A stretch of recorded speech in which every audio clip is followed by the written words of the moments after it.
Hello everyone, very good morning all of you. एक बार फिर से आप सभी का wifi study live state exams पर मैं आशीष राठी स्वागत करता हूं। दोस्तों, जैसे कि आप सभी को पता है कि हमारा टॉपिक चल रहा है यहां पर यूपीएसआई कांस्टेबल रेडियो ऑपरेटर के लिए रेशियो एंड प्रोपोर्शन।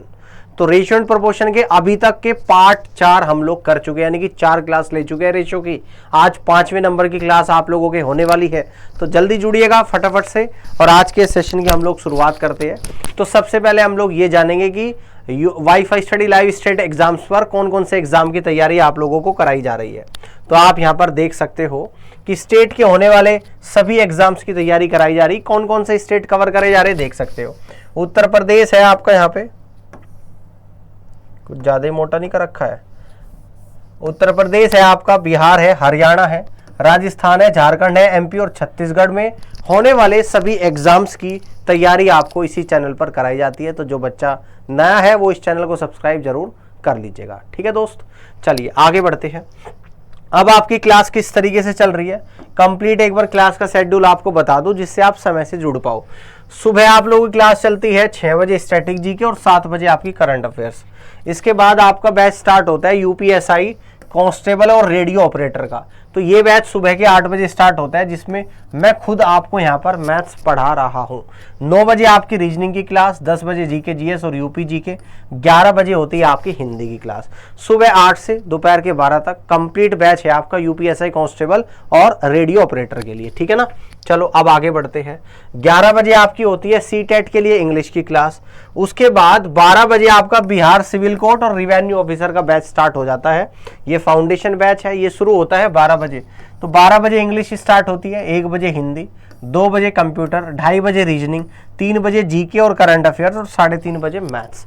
यहाँ पर मैं आपको मिलता हूँ इस बैच में 3:30 बजे, सुबह 8 फिर 3:30 बजे। इसके बाद अगला जो बैच आपका चल रहा है यूपी ट्रिपल एससी वीडियो का चल रहा है, और ये आपका री एग्जाम जो होना है वो वाला क्लास है, री एग्जाम। और ये क्या एग्जाम आपको 26 एंड 27 ऑफ जून को होने वाला है। तो इसकी क्लास के लिए आपको 50 दिन का क्रैश कोर्स दिया जा रहा है, जिसकी 10-12 क्लास लगभग हो चुकी है। 5 बजे रीजनिंग होता है यहाँ पर, 6 बजे हिंदी और 7 बजे जीके जीएस की क्लास आपकी चलती है। इसके बाद आपका एमपी जेल परिहारी और वन रक्षक की मैराथन क्लासेस चल रही है, जिसमें 5 बजे मैं आप लोगों के साथ जुड़ता हूँ मैथ्स की क्लास में, 6 बजे आपका हिंदी, 7 बजे इंग्लिश, 8:30 जीके और 10 बजे आपकी एमपी जेके की क्लास चल रही है। इसके बाद आप देख सकते हो राजस्थान के लिए स्पेशल सेशंस कुछ इस तरीके से, 8 बजे हिंदी है और 9 बजे आप लोगों का यहाँ पर इंग्लिश है। देन इसके बाद आप देख सकते हो स्पेशल सेशंस है आपके, 4 बजे जीके जीएस है और 9:30 बजे फिर से जीके जीएस है, पीयूष सर की क्लास बेस्ट टू 100 क्वेश्चंस वाली। ठीक है, अब आप लोग आगे आ जाओ। अब आगे हम लोग करेंगे आज के सेशन की शुरुआत।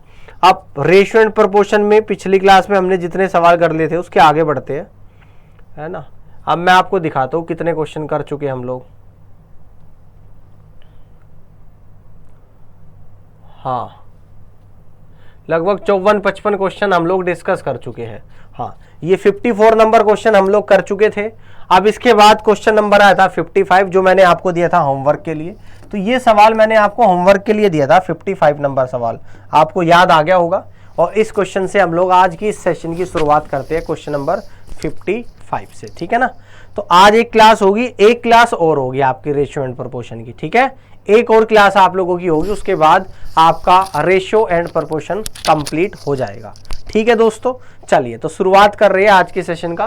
क्वेश्चन नंबर पहला है और वैसे क्वेश्चन नंबर 55 है। देखते हैं, ए बी सी के आय का जो अनुपात है क्रमशः 7:9:12 है। खर्च का जो अनुपात है 8, 9 और 15 है। अगर ए अपनी आय का 1/4 भाग बचा लेता है तो एबीसी के बचत का अनुपात ज्ञात करें। तो आपको क्या करना है, एबीसी की बचत का अनुपात आप लोगों को ज्ञात करना है। ठीक है ना, तो आपको एबीसी की बचत का अनुपात ज्ञात करना है। ठीक है, क्लियर है बात क्लियर है। जल्दी से एक बार आप लोग मुझे बताओ, यहां तक की बात सभी को समझ में आ गई। चलो करते हैं। देखो सवाल में कह रहा है इनकी आय का अनुपात दे दिया, खर्च का दे दिया, तो अब आपसे पूछता है कि बचत का। तो बेटा इनकम बराबर क्या होती है, ये आपको पता है कि एक्सपेंडिचर प्लस सेविंग्स होती है, ये कई बार बता चुका हूं। ठीक है, तो यहां पर आप लोगों की इनकम का रेशियो दे रखा है, इनकम का रेशियो आप लोगों को यहां पर दे रखा। किसकी इनकम है, ए की है, यहां पर बी की है और यहां पर सी की है। तो क्या रेशो दे रखा, 7:9:12 आप लोगों को यहां पर दे रखा है, ठीक है ना।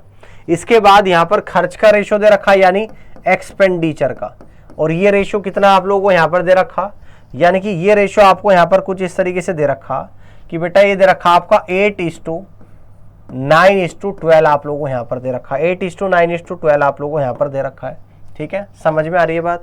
अब ये कह रहा है कि ए अपनी आय का 1/4 भाग बचा लेता है। अब देखो अगर मैं ए की बात करूं, ए की इनकम बराबर क्या हो जाएगी, एक्सपेंडिचर प्लस सेविंग हो जाएगी। अगर इसकी इनकम 4 यूनिट है तो यह 1 भाग बचाता है, तो इसका मतलब 3 भाग यह खर्च करता है। कौन करता है, ए करता है। अब सुनना कैसे करेंगे, सबसे पहले हम लोग यहां पर इक्वल करेंगे। कैसे, किसी भी एक को ले लेंगे, किसी एक को ऐसे, जैसे ए को ले लूंगा, 7 और 8 है, तो इसको इक्वल करने के लिए ऊपर वाले में तो 8 की गुणा, नीचे वाले में 7 की गुणा, ठीक है ना। अब ए की इनकम कितनी है, 4 यूनिट, तो 4 की गुणा यहां पर। ए का एक्सपेंडिचर कितना है यहां पर, 3 यूनिट, तो 3 की गुणा आप लोगों के यहां पर, ठीक है ना। इस तरीके से इसका रेशो निकलता है। समझ में आ गया, किसी एक वेरिएबल को इक्वल करा, फिर इसके इनकम कितनी है, 4 यूनिट, 4 की गुणा, एक्सपेंडिचर कितना, 3 यूनिट, 3 की गुणा, ठीक है। अब सोल्व करेंगे तो यानी अब इसकी जो इनकम निकल कर आएगी, सुनना, 8 चौक 32 की गुणा करूंगा 7 में, ये इनकम आएगी, और एक्सपेंडिचर आएगा 7 से 21 की गुणा करूंगा 8 में, और यहां से इसका सेविंग्स निकल कर आ जाएगी, सेविंग्स। आप देखो सेविंग्स कैसे निकालोगे आप लोग, 32 गुणा 7, 8 चौक 32, 32 गुणा 7 कितना होता है आप लोग मुझे बताओ। तो 32 गुणा 7 होता है आपका 224, और इसमें से माइनस कर दूंगा 7 से 21, 21 गुणा 8 कितना होता है, 168। तो ये आपके निकल कर आ गई ए की सेविंग। अब बी की बात करूंगा, तो 4 × 32, 32 की गुणा कर दूंगा मैं यहां पर 9 में, 32 गुणा 9 कितना होता है, 288 होता है, और जी माइनस कर दूंगा 21, 21 की गुणा करूंगा 9 में, यानी कि 189 होता है, H2। अब इसके बाद 32 की गुणा करूंगा 12 में, तो 32 गुणा 12 होता है 384, 384 में से माइनस कर दूंगा 21 की गुणा कर दूंगा 12 में, है ना। किसकी करूंगा, 21 की 12 में गुणा कर दूंगा, तो 252 माइनस कर दूंगा यहां पर। अब देखो आंसर क्या आएगा, 224 में से 168 को माइनस करूंगा तो 32 और 24 यानी कि 56 तो आपका यहां पर बचेगा, H2। 288 में से 189 माइनस करूंगा तो 99 यहां पर बचेगा, H2। 384 में से 252 को अगर यहां पर माइनस करूंगा तो देखो आप लोग यहां पर कितना निकल कर आएगा, 21, 21 की गुणा अगर 12 में करते हैं तो आपका कितना निकल कर आता है ना। 21 की अगर 12 में करेंगे, 21 दाम 210, 21 दूनी 42, 252 आएगा। तो यहां पर आपका जो आंसर निकल कर आएगा, ध्यान से आप लोग समझिएगा, है ना। ये बेटा आपका 15 दे रखा है यहाँ पर, मैं वही तो कहूँ कि किसी ऑप्शन में मैच ही नहीं कर रहा। ये वैल्यू आपको यहाँ पर 15 दे रखी। अब 21 की गुणा 15 में करना, तो 21 की जैसे ही मैं गुणा यहाँ पर 15 में करूंगा तो इसको क्या लिख दूं मैं, 21 गुणा 15 होता है आपका 315। तो दोस्तों 384 में से 315 को अगर माइनस करूंगा तो 69 बचेगा। तो ये आपका सेविंग्स का रेशो निकल कर आ गया, किसकी, ए, बी और सी की, 56:99:69। तो 56, 99 और 69 आपको दिखाई दे रहा होगा, यानी कि पहला ही ऑप्शन सवाल का आंसर बन रहा है, ठीक है। तो इस तरीके से आप लोग आंसर निकाल सकते हो, और यहाँ पर फर्स्ट ऑप्शन इस क्वेश्चन का बिल्कुल करेक्ट आंसर यहाँ पर आ चुका है। तो जल्दी से एक बार आप लोग फटाफट से यहाँ पर आ जाओ, फटाक से एक बार आप लोग यहाँ पर आओ, फटाफट से मुझे आप बताओ, ठीक है। तो यहाँ तक अगर आप सभी को क्लियर है तो जल्दी एक बार आप लोग मुझे बताइएगा, ठीक है बेटा। आगे बढ़ते हैं, अगला सवाल है आप लोगों के सामने, क्वेश्चन नंबर 56 है। इस सवाल पर आप लोग यहाँ पर आ जाओ, इस सवाल को हम लोग देख लेते हैं। 56 नंबर को क्वेश्चन को ध्यान से एक बार आप लोग देखिएगा, जल्दी बताओ। देखो यहाँ पर सवाल में कह रहा है कि ए और बी की मासिक आय 8 और 5 के अनुपात में है, जबकि उनका मासिक व्यय जो है वो 5 और 3 के अनुपात में है। यदि उन्होंने कर्म से 12,000 रुपये और 10,000 रुपये की मासिक बचत की हो तो उनकी मासिक आय में अंतर कितना है, ये आप लोगों को बताना है। यानी इनकम के बारे में आप लोगों को दे रखा, कितना दे रखा, ए और बी की इनकम का रेशो आप लोगों को यहां पर दे रखा है, और जो ये रेशो दे रखा 8:5 दे रखा। इसके बाद क्या दिया गया है, इसके बाद इनके एक्सपेंडिचर का रेशो दिया गया है 5:3, यानी एक्सपेंडिचर का रेशो क्या दिया गया है, 5:3 दिया गया है। देन इसके बाद सेविंग्स के बारे में भी जानकारी दे रखी, सेविंग्स के बारे में जानकारी। तो यानी कि ए की जो सेविंग्स है वो 12,000 रुपीज है, कितनी है, 12,000 रुपीज, और जो बी की सेविंग है वो आपकी 10,000 रुपीज है। कितनी है बेटा? 10,000 रुपीज है। ठीक है, समझ आ गई बात। अब हम लोग इस क्वेश्चन को करेंगे क्रॉस प्रोडक्ट मेथड से। कैसे? इस 8 की गुणा 3 में 24 और 5 की गुणा 5 में 25। 24 और 25 के बीच का डिफरेंस यानी कि 1 यूनिट आ जाएगा। अब 1 यूनिट की वैल्यू देखो कैसे निकलेगी। इस 5 की गुणा 10,000 में 50,000, 12 की गुणा 3,000 में 36,000। 50,000 और 36,000 के बीच का डिफरेंस आपका निकल कर आएगा 14,000 रुपया। तो बेटा 1 यूनिट 14,000 के बराबर। तो पूछता है कि उनकी आय के बीच का अंतर। तो आय के बीच का अंतर है 8 और 5 का अंतर यानी कि 3 यूनिट। अगर 1 बराबर 14,000 तो 3 बराबर कितना निकल कर आएगा? यानी 42,000 रुपया निकल कर आएगा। यानी कि यह आपका निकल कर आ जाएगा 42,000 रुपया। तो यहां से हम लोग कह देंगे कि बी होगा इस क्वेश्चन का राइट आंसर। तो बेटा B is the right answer of this question. ऐसे सवालों को कर लोगे, एग्जाम के लिए बहुत इंपॉर्टेंट क्वेश्चन है। सवाल ऐसे आपके एग्जाम में बनते हैं, तो इस क्वेश्चन को करने का तरीका सीख लो, ऐसे ही आप लोगों को करना है। ठीक है, समझ आ गई बात? आगे आ जाओ, अगला सवाल देखते हैं। बेटा अगला सवाल है आपके सामने क्वेश्चन नंबर 57। इसको ध्यान से देखिएगा, ये भी मोस्ट इंपोर्टेंट सवाल भाई, मोस्ट इंपोर्टेंट। ठीक है, इस क्वेश्चन पर आप लोग यहां पर आ जाओ, इसको देखते हैं। पढ़ो एक बार सवाल को, फिर मैं आपको बताता हूं। कम से कम पढ़ लो, फिर मैं आपको बताता हूं। देखते हैं। ए और बी की आय का अनुपात 2:3 है।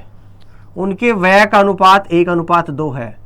बी के व्यय का 90% ए की आय के बराबर है। तो ए और बी की बचत का अनुपात कितना है आपको बताना है। देखो शुरुआत में दे दी इनकी इनकम का रेशो। किसकी इनकम? ए और बी की। तो इनकम का जो रेशो दिया है किस किस की? ए की और बी की। कितना दे दिया गया? 2:3 आप लोगों को यहां पर दिया गया है। कितना? 2:3। इसके बाद इनके एक्सपेंडिचर का रेशो कितना दिया गया? 1:2। यानी एक्सपेंडिचर का जो रेशो दिया गया है वो 1:2 आप लोगों को यहां पर दिया गया है। अब देखो सवाल में क्या बोल रहा है। सवाल में कहता है कि बी के व्यय का 90%। तो बी का व्यय कितना है? यानी एक्सपेंडिचर ऑफ बी। कहां पर एक्सपेंडिचर ऑफ बी? यहां पर है 2, यानी कि 2। इसका 90% कितना होता है? 9/10 होता है। किसके बराबर है? ए की आय के बराबर है। तो इनकम ऑफ ए कितनी है? 2 है। तो इनकम ऑफ ए यानी कि 2 है, तो इसके बराबर है। अब देखो इस 2 से 2 कटेगा, तो यहां से आपका बचेगा, यानी इनकम ऑफ ए तो यहां पे एज इट इज है। इसके नीचे लेकर चले जाऊंगा एक्सपेंडिचर ऑफ बी। तो ये कितना निकल कर आएगा यहां पर? यानी कि 9/10 आ जाएगा। ठीक है ना, 9/10 आ जाएगा। क्लियर है बात? समझ में आ गई? Income of A divided by expenditure of B is equal to 9/10 आपका यहां पे निकल कर आएगा। यहां पर ध्यान से समझिएगा। इनकम ऑफ ए में यानी कि 9 की गुणा। तो इनकम ऑफ ए कहां पर है? यहां पर है। यहां पर 9 की गुणा करूंगा, इसका मतलब इस पूरे रेशियो में 9 की गुणा करूंगा। एक्सपेंडिचर ऑफ बी कितना है? यानी कि 10 की गुणा। एक्सपेंडिचर ऑफ बी यहां पर है, यानी कि यहां पर 10 की गुणा। ठीक है, अब मुझे निकालना है इनकी सेविंग्स का रेशो। तो सेविंग्स का रेशो क्या निकल कर आएगा? मैंने आपको क्या बताया कि किसी भी व्यक्ति की जो इनकम होती है, इनकम बराबर एक्सपेंडिचर प्लस सेविंग होता है। अगर यहां पर सेविंग निकालूंगा तो इनकम में से एक्सपेंडिचर को माइनस करना पड़ेगा। 9 की गुणा 2 में 18 और इस 10 की गुणा करूंगा 1 में 10। 18 में से 10 गया तो आपका 8 आ गया। इस 9 की गुणा 3 में 27 और 10 की गुणा करूंगा 2 में 20। 27 में से अगर 20 जाएगा तो 7 आ गया। तो इस तरीके से ये रेशियो जो निकल कर आएगा, ऑप्शन नंबर सी आ जाएगा 8:7। C is the right answer of this question. ठीक है, अच्छा सवाल था ना, बहुत अच्छा था और वन ऑफ द बेस्ट तरीका इस क्वेश्चन को करने का, पूरी मार्केट में कहीं नहीं मिलेगा, है ना, सबसे बेहतरीन तरीका। आगे आप लोग आ जाओ, अगला सवाल देखते हैं। क्वेश्चन नंबर 58 पे आप लोग आओ, इसको करते हैं। पढ़ो एक बार आप लोग, ये भी ऐसे ही सवाल है, प्रैक्टिस हो जाएगी इसलिए करा रहा हूँ। एज इट इज है, जैसा पिछला ऐसा ही है, बिल्कुल एज इट इज है, कोई चेंज नहीं इस क्वेश्चन में। अब आप लोग यहाँ पर आओ। यहाँ पर कहता है कि ए की जो आय है बी की तुलना में 60% कम है।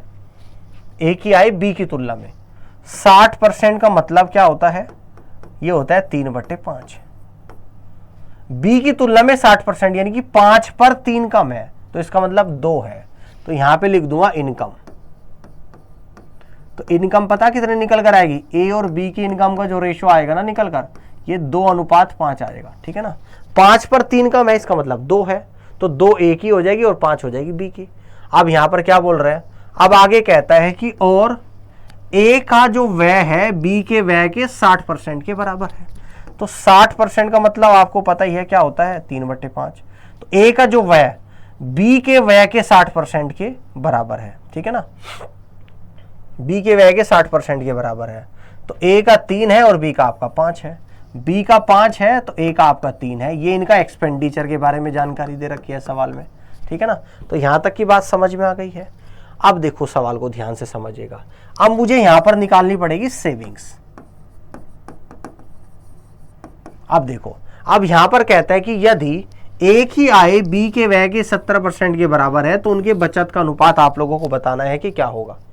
सुन लो, अब कह रहा है कि एक ही आय, तो इनकम ऑफ ए क्या है बेटा, यहां पर 2 है। ये किसके बराबर है, बी के व्यय के 70% के बराबर, यानी एक्सपेंडिचर ऑफ बी। और एक्सपेंडिचर ऑफ बी कितना है, 5। इसका 70% कितना हो जाएगा, 7/10। तो 5 से 10 2 बार गया। अब देखो, इस एक्सपेंडिचर ऑफ बी को ले जाऊंगा यहां पर, यानी कि इनकम ऑफ ए, इसके नीचे लिख दूंगा expenditure of B equal to ये 7 एज इट इज, और इस 2 को ले जाऊंगा इसके नीचे यानी कि 4। तो ये आपका रेशियो निकल कर आ गया किसका, income of A divided by expenditure of B. तो ये आपका रेशियो निकल कर आया, इनकम ऑफ ए 7 रख दूंगा, एक्सपेंडिचर ऑफ बी 4। तो यहां पर हम लोग क्या करेंगे, समझना है आप लोगों को, यानी कि यहां पर हम लोग मल्टीप्लाई करेंगे 7 से। यहां पर हम लोग मल्टीप्लाई करेंगे 7 से। देखिएगा, एक्सपेंडिचर ऑफ बी है 4, तो यानी कि एक्सपेंडिचर ऑफ बी में यहां पे 4 की मल्टीप्लाई करूंगा। क्लियर, 7 दूनी 14, और देखो इनकम में से एक्सपेंडिचर घटाऊंगा तो सेविंग निकलेगा। तो 7 दूनी 14 और 4 × 12, 14 में से 12 जाएगा तो 2 आएगा यहां पर। 7 × 5 35, 35 में से 20 जाएगा तो 15 आएगा। तो ए और बी की जो आपकी सेविंग्स का जो रेशियो निकल कर आएगा वो 2:15 निकल कर आएगा। और यहां से मैं ये कहूंगा कि बेटा इस क्वेश्चन का जो राइट आंसर बनेगा वो ऑप्शन नंबर डी यहां पर चला जाएगा, है ना। तो एज इट इज क्वेश्चन है। उम्मीद करता हूं कि आपको ये सवाल समझ में आ गया होगा। और दोस्तों इस तरीके से आप लोग सवाल को कर सकते हो। ये भी बहुत ही अच्छा सवाल था, 2 क्वेश्चन करा दिया आपको, इसलिए कि प्रैक्टिस अच्छे से हो जाए और अच्छे से आपको समझ में आ जाए। अब अगला सवाल है आपका इनकम, एक्सपेंडिचर और सेविंग के ऊपर। ये क्वेश्चन 59 है, ये आपके आरआरबी एनटीपीसी के एग्जाम में आपसे पूछा गया सवाल है। तो आप इस क्वेश्चन पर जल्दी यहाँ पर आइएगा, इसको देख लेते हैं। ए और बी के वेतन का योग कितना है, 4300 रुपये। ए और बी के वेतन का योग 4300 रुपये है। अब आगे क्या बोल रहा है कि ए अपने वेतन का 95% और बी अपने वेतन का 80% खर्च करता है। यदि उनकी बचत समान है तो ए का वेतन क्या होगा, ये आप लोगों को बताना है। देखो ऐसे लिख लेते हैं हम लोग, ए और बी,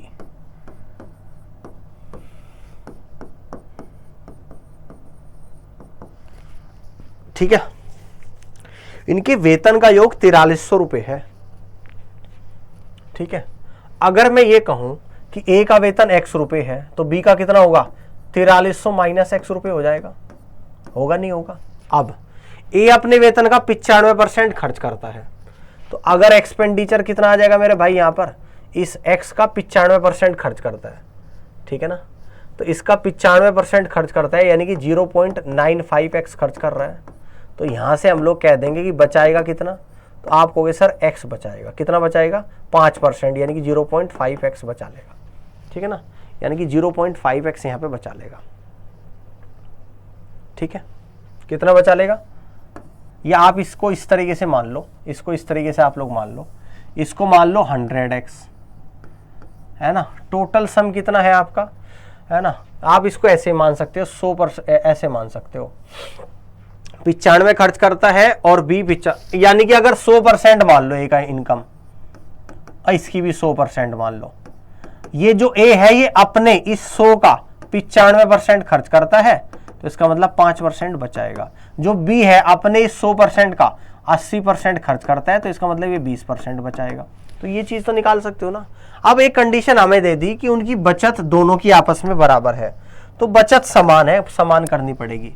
बचत क्या करनी पड़ेगी, यहां पर बराबर करनी पड़ेगी। बराबर कैसे करूंगा, देखो इसकी बचत 20, इसकी 5, तो इसमें 4 की गुणा करनी पड़ेगी। इसमें 4 की गुणा, तो इधर भी 4 की गुणा और इधर भी 4 की गुणा, इन सब में आपको 4 की गुणा करनी पड़ेगी, ठीक है ना।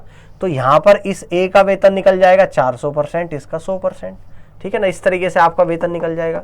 यहां पर समझ में आ रही है ना बात आपको, ये बात आप लोग समझ पा रहे हो ना भाई, दोनों का वेतन अब 20% आपका निकल कर आएगा, बराबर आएगा। तब एक ही सैलरी आपसे पूछता है, अब सैलरी आपकी निकल जाएगी बेटा। देखो 400% ये और 100% ये, तो टोटल कितना हो गया 500%। और टोटल ए और बी दोनों की सैलरी कितनी है 4300 रुपये है, तो 4300 रुपये आ गई 500% की वैल्यू। ए की सैलरी कितनी 400%, तो ए की सैलरी आपको बतानी है 4300 को डिवाइड करूंगा मैं 500% से, और ए की सैलरी है 400 तो गुणा 400, 5 अट्ठे 40, 5 छंग 30 और 0, ये 0 आ जाएगा। 4 6 24 का 4 तो 2, 4 अट्ठे 32 और 2 34, यानी कि यहाँ से ए की सैलरी जो निकल कर आएगी वो 3440 रुपये निकल कर आ जाएगी, ठीक है ना। तो यहाँ से हम लोग कह देंगे कि ए का जो आंसर निकल कर आएगा वो 3440 आएगा, और पहला ऑप्शन सवाल का राइट आंसर बनेगा। समझ में आ गया ना, दोबारा रिपीट कर देता हूँ। मैंने शुरुआत में ये मान लिया कि ए का भी वेतन 100% और बी का भी 100%। ए अपने वेतन का 95% खर्च करता है, 100 में 95 खर्च करा तो ए ने बचाया 5%। बी अपने वेतन का 80% खर्च करता है, तो बी का 100% था, 80 खर्च करा तो 20% बचाया। लेकिन दोनों का तो बचत जो है वो समान है, बी की 20% आ रही है, ए की 5%। समान बनाने के लिए यहाँ पर 4 की गुणा कर दूंगा, 20% हो जाएगी। तो 4 की इसकी एक्सपेंडिचर में भी गुणा होगी और सेविंग्स में भी, तो इसकी जो एक्सपेंडिचर में भी होगी और इनकम में भी, हर जगह 4 की गुणा। तो ए की इनकम है 400 और बी की कितनी है 100, यानी कि टोटल 500, और टोटल इनकम दे रखी 4300 रुपये। 500 बराबर 4300, तो ए की बतानी यानी कि 400 की वैल्यू बतानी, तो 4300 बटे 500 गुणा 400, यानी ए की जो आपकी इनकम निकल कर आएगी वो 3440 आएगी, और पहला ऑप्शन सवाल का करेक्ट आंसर यहाँ पर बनेगा। कर लोगे ना, बढ़िया सवाल था। अगले सवाल पर आ जाओ। क्वेश्चन नंबर 60 है आप लोगों के सामने, इस पर आप लोग जल्दी यहाँ पर आओ, उसको देख लेते हैं। ए बी सी अपनी आय का 80%, 85% और 75% खर्च करता है। यदि उनकी बचत का अनुपात 8, 9 और 20 है, तो ए और सी की आय में 18,000 रुपये का अंतर हो, तो बी की आय आप लोगों को बतानी है कि क्या होगी, ठीक है ना। अब देखो सवाल में बोल रहा है कि ए बी सी अपनी आय का 80%, 85% और 75% क्रमशः खर्च करता है, और उसके बाद बचत का अनुपात दे दिया। अब ये बोल दिया ए और सी की आय के बीच का अंतर 18,000, तो बताओ बी की आय कितनी होगी। अब हम लोग इस तरीके से लिख लेते हैं, यहाँ पर ए लिख लेते हैं, यहाँ पर बी लिख लेते हैं, यहाँ पर सी। हम लिख लेते हैं कि ए की जो इनकम है वो 100% है, बी की जो इनकम है वो भी 100% है, और सी की इनकम जो है वो भी 100% है, ठीक है। अब ये क्या कर रहा है, ए करता है खर्चा 80%, यानी यहां पर एक्सपेंडिचर लिख देता हूं, यानी कि ए खर्च कर रहा है 80%, और जो बी है ये खर्च करता है आपका 85%, और जो सी है ये खर्च कर रहा है आप लोगों का 75%, ठीक है। अगर ए 100 में से 80% खर्च कर रहा, तो ये सेव कितना कर रहा है, यानी कि इसकी सेविंग्स जो है 100 में से 80 खर्च कर रहा तो 20% है। बी 100% में से 85 खर्च करता है तो सेविंग 15% है। सी 100% में से 75 खर्च करता है तो सेविंग है 25%। जबकि सवाल में बोल दिया कि इनकी सेविंग्स का जो रेशो है वो 8:9:20 है, यानी कि इसकी जो वैल्यू है वो 8 है, इसकी जो वैल्यू है वो आपकी 9 है, इसकी जो वैल्यू है वो आप लोगों की 20 है। क्लियर।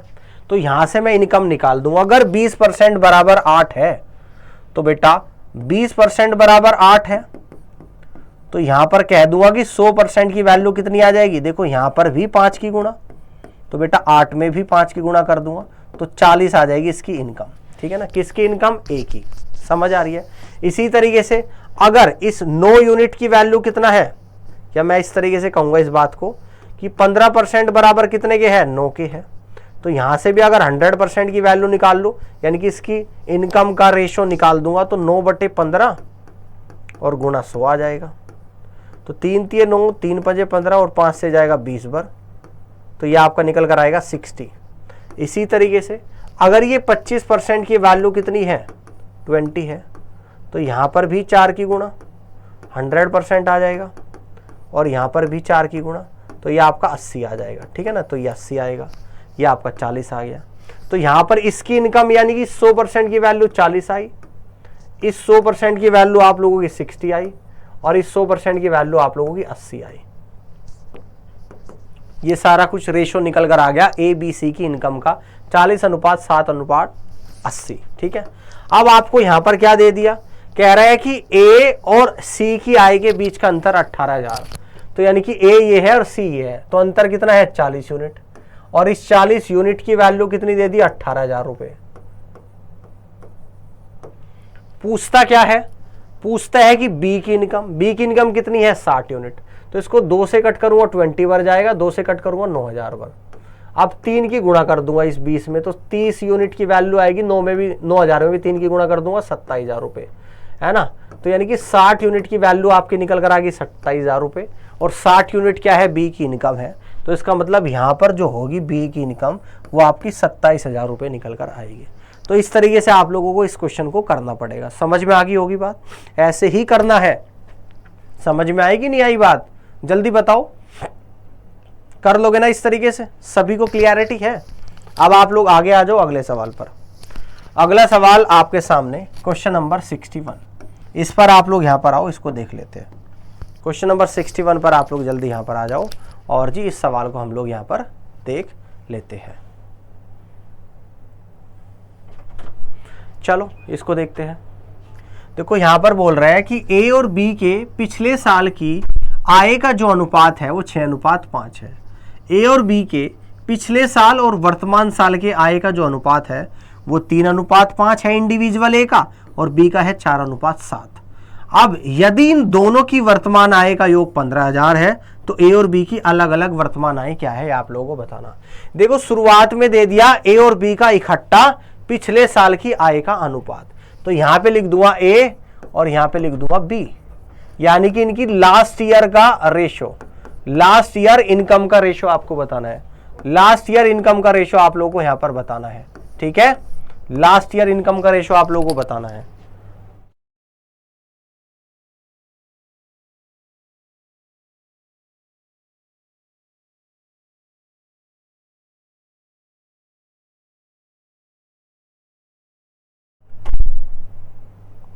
हाँ जी, यहां पर आ जाओ। देखो लास्ट ईयर इनकम का रेशो दे रखा ए और बी का कितना 6:5, तो यहां पे लिख दूंगा 6 और यहां पे लिख दूंगा 5। कितना लिख दूंगा 6:5 लिख दूंगा। ठीक है ना, समझ आ रही है। अब देखो आगे क्या बोल रहा है, ए और बी के पिछले साल और वर्तमान साल के आय का जो अनुपात है वो कितना है 3:5 है। क्या हो गया,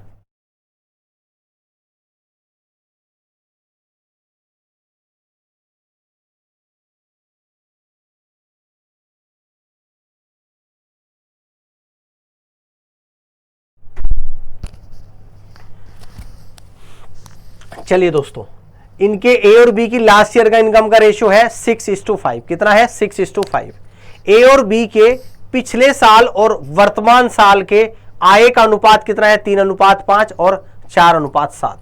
यानी कि देखो यहां पर ए की बात कर रहा है, ए के लास्ट ईयर का और प्रेजेंट ईयर का रेशियो कितना दे दिया 3:5 दे दिया, और जी भाई बी के यहां पर लास्ट ईयर का और प्रेजेंट ईयर का रेशियो कितना दे दिया 4:7 दे दिया। ठीक है ना। अब देखो ए और बी के पिछले साल का अनुपात 6:5 है। समझ में आ रही है बात, यहां तक समझ में आ रही है। इनके वर्तमान आय का योग दे रखा 15,000। मुझे पिछले साल का अनुपात पता और वर्तमान आय का योग पता है। अब मैं इस पिछले साल के अनुपात से वर्तमान आय का रेशो निकालूंगा। कैसे, यहां पर देखो लास्ट ईयर से अब का जो रेशो है 3 से 2 बढ़ रहा है, यानी कि 2 का इंक्रीमेंट है किस पे 3 पे। यहां पर 4 से 7 हो रहा है, यानी कि 3 का इंक्रीमेंट है किस पे 4 पे। तो हम लोग यहां पर क्या कहेंगे, यानी कि ये कितना बढ़ जाएगा, यानी कि 6 + 6 का 2/3 बढ़ जाएगा, और ये कितना बढ़ जाएगा आप लोगों का, यानी कि 5 + 5 का 3/4 बढ़ जाएगा। अब देखो यहाँ पे 36, 18 और 12 यानी कि 30/3 तो यहाँ पर आ जाएगा, और 5 चौक 20 और 15 यानी कि 35/4 आप लोगों का यहाँ पर आ जाएगा। ठीक है ना, समझ में आ गई बात, सभी को क्लियर हो गई। अब ध्यान से सुनो बात को, अब बड़े ही ध्यान से आपको समझना है। अब देखो वर्तमान आय का जो योग है 15,000 और 15,000 है, दोनों का योग। ठीक है ना, कितना है 15,000 आप लोगों को यहाँ पर दे रखा है। ठीक है ना, बोलो बोलो बोलो जल्दी से एक बार आप लोग, जल्दी एक बार, जल्दी से फटाफट से एक बार आप लोग बताओ। ठीक है ना, अब देखो ध्यान से समझना है आपको, बड़े ध्यान से समझना है।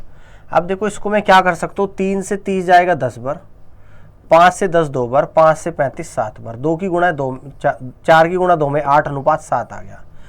ये आपका पता क्या निकल कर आया, परजेंट। ये परजेंट ईयर का इनकम का रेशो निकल कर आ गया। मैंने कैसे निकाल लिया, मुझे लास्ट ईयर का रेशो पता था, यहां से परजेंट का निकल कर आ गया इस वाले रेशो की हेल्प लेके।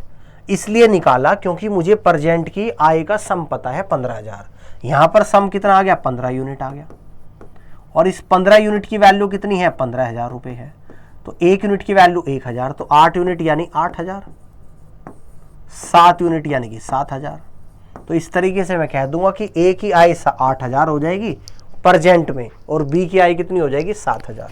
तो 8000 और 7000। तो इस तरीके से सी ऑप्शन सवाल का राइट आंसर यहां पर बनेगा। ठीक है, तो ये बात आपको समझ में आ रही होगी। थोड़ा सा मुश्किल सवाल था, लेकिन ध्यान से आप दोबारा से इसको देखोगे तो समझ में आ जाएगा। एक और सवाल मैं एज इट इज इसी पे करवा रहा हूं, तो आप लोग इस क्वेश्चन को भी एक बार ध्यान से देख लीजिएगा। देखो यहां पर क्या बोला जा रहा है कि ए और बी के पिछले वर्ष की आय का जो अनुपात है वो 4:3 था।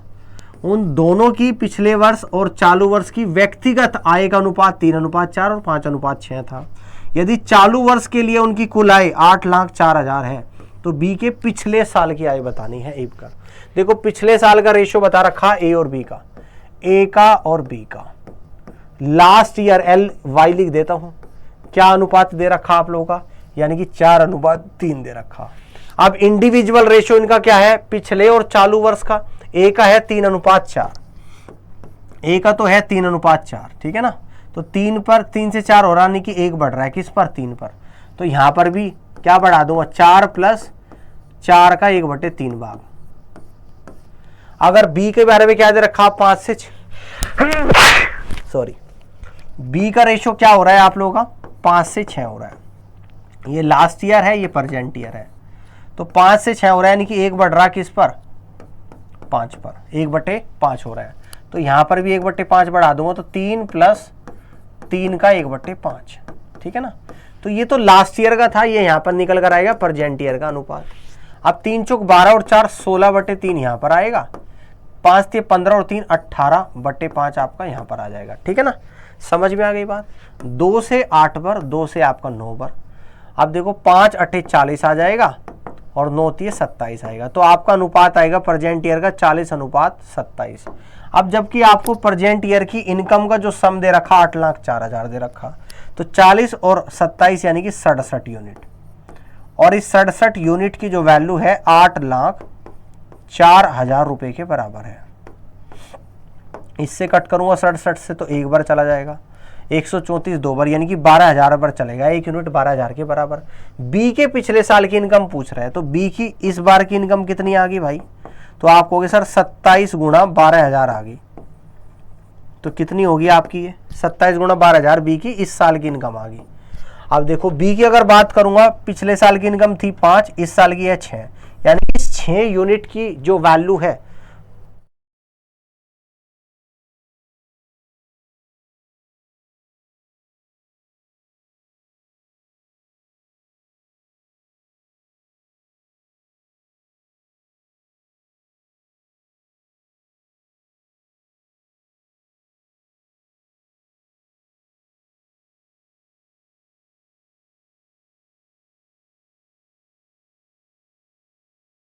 हाँ दोस्तों ठीक है, एक्चुअली क्लास है यहाँ पे तो इसलिए, ठीक है ना।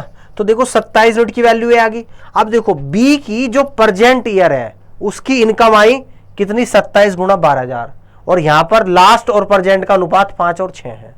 तो इसका मतलब इस 6 की वैल्यू है ये 5 की निकालनी है। तो इस बात को यहां पर कह दूं मैं, बी की प्रेजेंट है 6 यूनिट, और 6 यूनिट की जो वैल्यू है वो है 27 × 12,000। 6 से जाएगा आपका 2,000 बार, ठीक है ना। तो प्रेजेंट ईयर यानी कि 5 यूनिट की वैल्यू निकालनी है, तो कैसे निकल जाएगा, 27 × 2,000 और 5 की और गुणा कर दूंगा, 2,000 × 5 10,000, और 27 में 10,000 की गुणा कर दूंगा तो 2,70,000 रुपये। कितना आ जाएगा? 2,70,000 रुपये, जिसको कह दूंगा ऑप्शन नंबर ए। यानी कि ये बी की पिछले साल की इनकम निकल कर आएगी 2,70,000 रुपये। ठीक है ना, तो यहाँ से मैं कह दूंगा पहला ऑप्शन सवाल का आंसर बनेगा। कर लोगे ना इस तरीके से? आप लोग समझ आ रहा है ना आपको? सारे कर लोगे ना? चलो आगे बढ़ते हैं। अगला सवाल है आप लोगों के सामने कुछ इस तरीके से, और हम लोग एक काम करेंगे, इस क्वेश्चन को अभी यहीं पे रोकते हैं। ठीक है, ये सवाल मैं आपको होमवर्क के लिए दे रहा हूँ और इसका आपको होमवर्क में आंसर बताना है। फिर अगली क्लास में हम लोग इस क्लास को यहीं से स्टार्ट करेंगे, 63 नंबर सवाल से आगे की तरफ बढ़ाएंगे। आज की क्लास में कुछ अच्छे क्वेश्चंस मैंने आप लोगों को कराए, आप एक बार प्लीज़ देख लेना इन सभी सवालों को। मैं आपको बताता हूँ कि कौन कौन से सवाल एक बार आपको देख के आने हैं। ठीक है, एक तो सवाल आप 56वां भी देखना है, दोबारा से खुद से करना है। 57वां नंबर क्वेश्चन की प्रैक्टिस करनी बार बार, बहुत मुश्किल सवाल है। आप इस तरीके से एक बार सीख गए तो फिर बहुत ही ईजी हो जाएगा। अच्छा क्वेश्चन है इसलिए बोल रहा हूँ। 58वां 57वां दोनों एक जैसे है। इसके बाद क्वेश्चन नंबर 59 भी आपको करना है ना। इसके बाद 60 वाला नंबर सवाल भी देखना है मैंने कैसे करा है। देन इसके बाद 67 और 62 दोनों एक जैसे, बहुत अच्छे सवाल है, इन दोनों को भी आप लोगों को देखना है। ठीक है ना, तो ध्यान से एक बार बेटा आप देख लेना, आप गलत मत करना, आप गलती कर देते हो। ये इतने अच्छे क्वेश्चंस है, अगर आप इनको घर जाके बनाओगे नहीं, प्रैक्टिस नहीं करोगे तो आपसे ये होगे ही नहीं, ये गारंटी बता रहा हूं मैं आपको, वरना कर ही नहीं पाओगे आप लोग अगर प्रयास नहीं करोगे सीखने का। तो इन सभी सवालों की आज की क्लास मोस्ट इंपॉर्टेंट है, आपको घर जाके बैठ के इनकी बहुत अच्छे से आपको प्रैक्टिस करनी पड़ेगी। ठीक है बेटा, तभी ये क्वेश्चन आप लोग बना पाओगे। ठीक है, मेरी बात समझ रहे हो आप लोग? सभी को समझ में आ रही है मेरी बात, मैं क्या कह रहा हूँ आपसे? ठीक है ना, तो आपको करना है। और बाकी इसके अगला जो सवाल है यानी कि क्वेश्चन नंबर 63, इसका आंसर आपको इस वीडियो के नीचे कमेंट सेक्शन में लिख के बताना है कि इस सवाल का राइट आंसर क्या बनेगा। चलिए, तो थैंक यू सो मच, मिलूंगा आपसे अब अपनी अगली क्लास में, और लास्ट क्लास होगी अगली आपके रेशियो एंड प्रोपोर्शन की। कोशिश करेंगे कि अगली क्लास में खत्म कर देंगे। चलिए, thank you so much, bye bye, take care.